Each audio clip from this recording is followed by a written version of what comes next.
नमस्कार मित्रांनो, मी मानसी बोलते. आज ना जरा निवांत बसले होते आणि मनात एक विचार आला. आपल्या आयुष्यात काही माणसं अशी असतात ना, ज्यांच्याशी आपलं कधीच पटत नाही.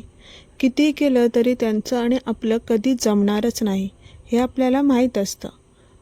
पण मग त्रास कशाचा होतो? तर अशा लोकांच्या वागण्याचा. ते समोर आले की आपली चिडचिड होते. त्यांच्या एका शब्दाने आपलं अख्खं डोकं खराब होतं. मग मनात येतं की आपण तर कोणाचं वाईट केलं नाही आहे. मग ही माणसं अशी का वागतात? का त्यांना आपलं बोलणं आपला स्वभाव खटाकतो? बरं का, आपण सगळेच काही सारखे नसतो.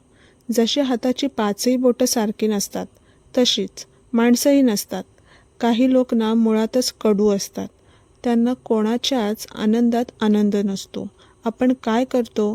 आपण त्यांना सुधारवण्याचा प्रयत्न करतो.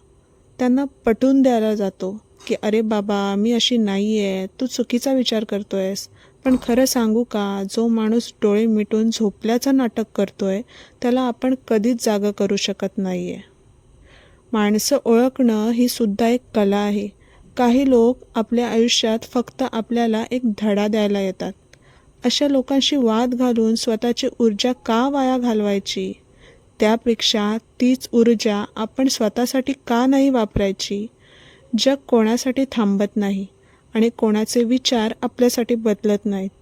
जो ज्या स्वभावाचा आहे ना, तो तसाच राहणार आहे. आयुष्य खूप छोटं आहे मित्रांनो. आज आहे तर उद्या नाही. हे आयुष्य अशा लोकांसाठी रडत बसण्यात घालवायचं की स्वतःच्या आवडीच्या गोष्टी करण्यात, हे आपणच ठरवायचं.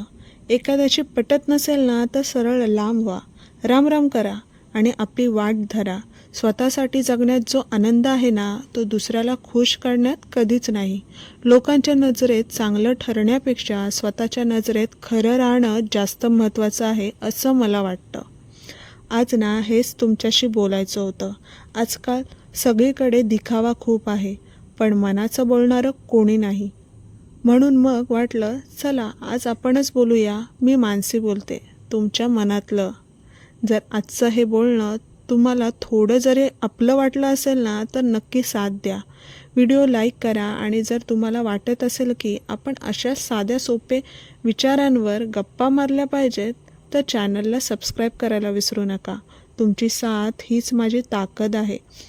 स्वतःची काळजी घ्या आणि मनापासून जगा. धन्यवाद.